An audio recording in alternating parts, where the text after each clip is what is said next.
तो दोस्तों एक बार फिर स्वागत है आप सभी का हमारे चैनल पर। और इस वीडियो में हम बात करने वाले हैं बहुत ही चर्चित इस टॉपिक की। यार ये टॉपिक इतना चर्चित क्यों हो रहा है? क्योंकि सदियों से चली आ रही, सदियों से, एक्चुअली सच्चाई यही है, सदियों से चली आ रही एक जो न्याय की प्रतिमा है, उसका जो मूर्ति है बेसिकली हम बोल सकते हैं, जिसको सिंबलाइज किया गया था, उस सिंबलाइजेशंस को यहाँ चेंज कर दिया गया। मतलब अब नई जो न्याय की देवी हैं उनकी प्रतिमा का अनावरण कर दिया गया है सुप्रीम कोर्ट की लाइब्रेरी में। और यहाँ पे आप देख पा रहे होंगे दोनों आपको ये सिंबल्स दिख रहे होंगे। यहाँ ये पुराना है, बिफोर, पहले ये न्याय की देवी हुआ करती थी, अब जो बदल के हमारी भारतीय न्याय की देवी के रूप में स्थानांतरित हो गई है वो ये रही प्रतिमा। क्या है खास, कैसे क्या सारी चीजें हैं, हम हिस्ट्री से लेके मतलब बैकग्राउंड से लेके आज प्रेजेंट चेंजेस को यहाँ इस वीडियो में डिस्कस करेंगे। तो आखिर तक वीडियो देखना है और दोस्तों में शेयर कर देना है ताकि उनको भी ये जानकारी मिल जाए। बाकी नए हैं तो चैनल सब्सक्राइब कर लेना है ताकि लॉ से रिलेटेड हर एक जानकारी कॉलेज कोर्स करियर की यही इसी चैनल पर आपको मिले सबसे पहले। और लॉ के लिए अपनी प्रोफाइल पे बेस्ट ऑप्शन जानना चाहते हैं तो नीचे प्रोफाइल एनालिसिस फॉर्म भी मिल जाएगा जिसको फिल करके जानकारी ले सकते हैं। तो भाई ये तो लेडी ऑफ जस्टिस ही है, पहले जस्टिसिया के नाम से फेमस थी और एक्चुअली वहीं से ये पूरा का पूरा बैकग्राउंड आया हुआ है। तो हम सबसे पहले देख लेते पुरानी प्रतिमा के लिए। ये पुरानी प्रतिमा है, यहाँ आप देखेंगे कुछ चीज़ें जो आपको मुझे लगता है बहुत अच्छे से क्लैरिटी हो जाएगी। ये देखिए आंखों पर पट्टी यहाँ पे है ना, तराजू तो है ही, साथ ही साथ ये जो है स्वॉर्ड हाथ में लिए हुए है ना, तलवार। और यही प्रतिमा थी जो अभी तक क्या कर रही थी, न्याय को दर्शा रही थी कि किस प्रकार का न्याय होगा। मतलब तोल मोल के आंखों से देखने पर क्या होता है कि पार्शियलिटी आ जाती है, अबे ये काला है, ये तो देखने से ही अपराधी दिख रहा है या इस टाइप की चीज़ है। तो आंखें बंद करने का वही उद्देश्य था कि आप देखें ना, बल्कि जो हमें तर्क मिल रहे हैं या जो हमें एविडेंसेस मिल रहे हैं उसके बेसिस पे तोल मोल के न्याय किया जाए। यही पुरानी मान्यता हुआ करती थी। लेकिन अब वो मान्यता कैसे चेंज हो गई, कानून अंधा है बोला करते थे, अब वो चेंज हो जाएगा, फ्रेज जो जनरली बोलते थे मूवीज वगैरह में तो कई बार आपने सुना होगा है ना। सो ये सिंबलिज्म की बात कर ले, सबसे पहले वही सारी चीज़ें यहाँ पे लिखा हुआ है।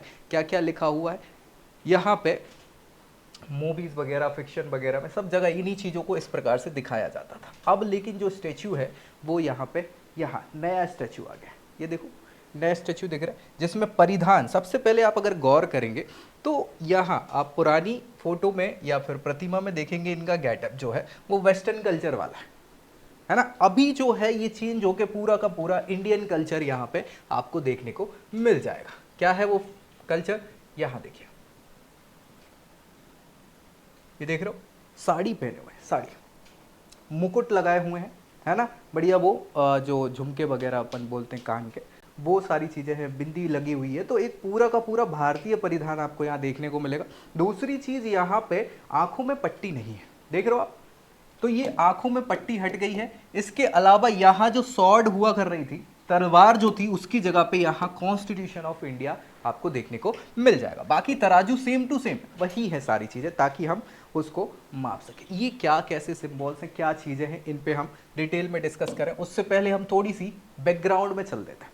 बैकग्राउंड मतलब क्या, कैसे इन सिंबल्स का मतलब होता है ये देखेंगे आप। तो यहाँ पे जो ब्लाइंड फोल्ड करने का मतलब है, मतलब आंखों पे जो पट्टी है यहाँ पे, उसका मतलब आप देखेंगे कि ये रिप्रेजेंट करता है कि जो भी जस्टिस आपको दिया जा रहा है ना, तो वो बिना बायस्ड हुए दिया जाए।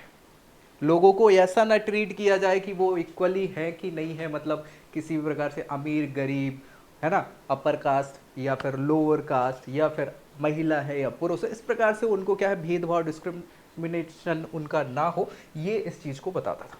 ठीक है। दूसरी चीज यहाँ पे जो स्केल्स है, मतलब आप समझ रहे हो इस चीज की बात चल रही है। ये क्या तराजू है, तराजू क्या कर रहा है आपका, हाँ तोल मोल के बात कर रहा है, बैलेंस की बात कर रहा है, अच्छाई बुराई कितनी क्या है उसको तोल मोल के बात कर रहा है। तराजू जिसको हम बोल रहे हैं स्केल की बात कर रहे हैं, ये सिंबलाइज कर रहा था। और उसके अलावा द तीसरी चीज जो है यहाँ पे स्वॉर्ड है ना, कौन सी स्वॉर्ड, मतलब ये तलवार की बात चली। अब तलवार की जरूरत यहाँ क्या है, तो मतलब ये है कि हम आपको वो अधिकार जो है, जो कानून हम लागू कर रहे हैं ना, उसको अगर ज़रूरत पड़ी तो हम क्या कर सकते हैं, इतनी पावर है कि उसको हम लागू करवा सकते हैं।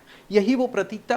Sword emphasis the power and the authority of the law है ना, लॉ की पावर और उनकी अथॉरिटी को सिंबलाइज कर रहा था ये स्वॉर्ड, जिसको अब चेंज कर दिया गया। Lady justice therefore embolise the symbolic impartiality partiality ना हो, इम्पार्शलिटी, फेयरनेस स्केल के द्वारा और इन्फोर्समेंट सॉर्ट के द्वारा, इन तीनों से ये चीज़ें डिसाइड होती थी। इनका यही मतलब हुआ करता था। अभी जो चेंजेस आएंगे आपको वो हम अभी बताएंगे क्या क्या अपने चेंज हुए। इसकी हिस्ट्री की अगर बात करें तो भारत में तो ऐसा कुछ चलता नहीं था, है ना। न्याय की देवी जो है वो शुरुआत में रोमन एम्पायर में चलता था, है ना। हाँ, वहीं से ये सारी चीज़ें देखने को आपको मिलेंगी।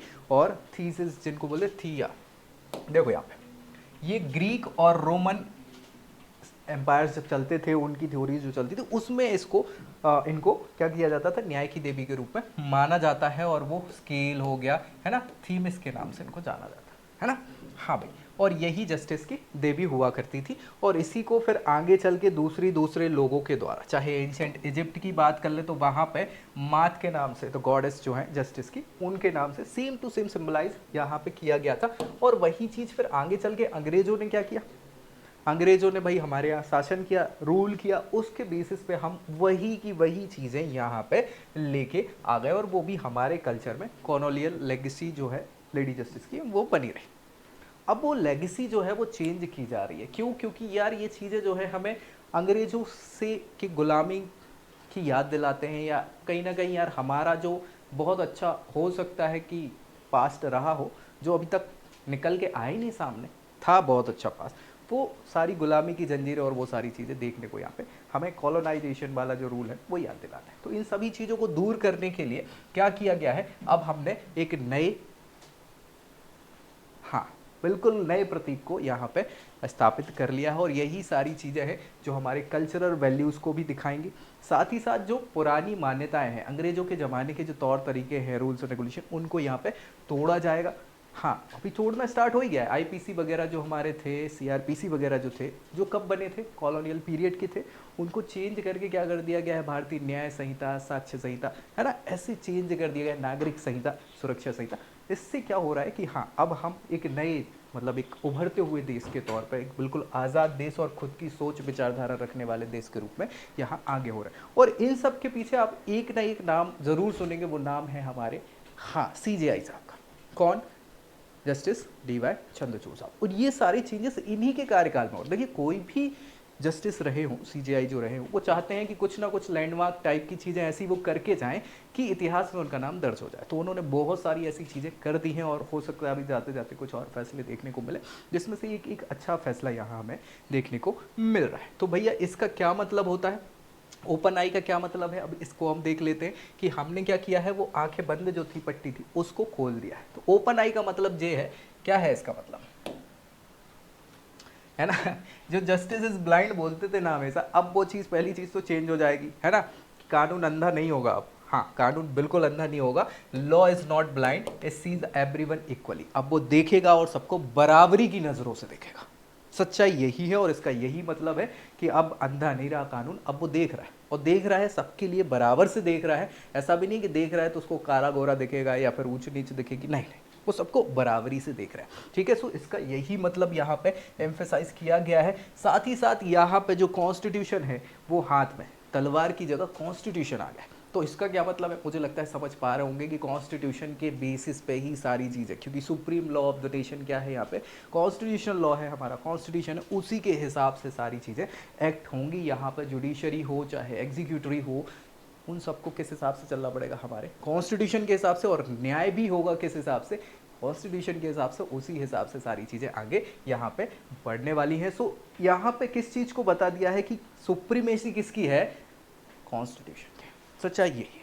और भाई यहाँ पे कॉलोनियल इन्फ्लुएंस जो चल रहे थे उनको तोड़ने का ये भी एक नज़रिया कि हमने सारे के सारे सिम्बॉल्स ही चेंज कर दिए, तो हमारे वो पुरानी सारी चीज़ें यहाँ पे क्या हो गई, ब्रेक डाउन हम कर चुके हैं इन चीज़ों को, भारतीय न्याय संहिता वगैरह ये सारी चीज़ें आ चुकी हैं।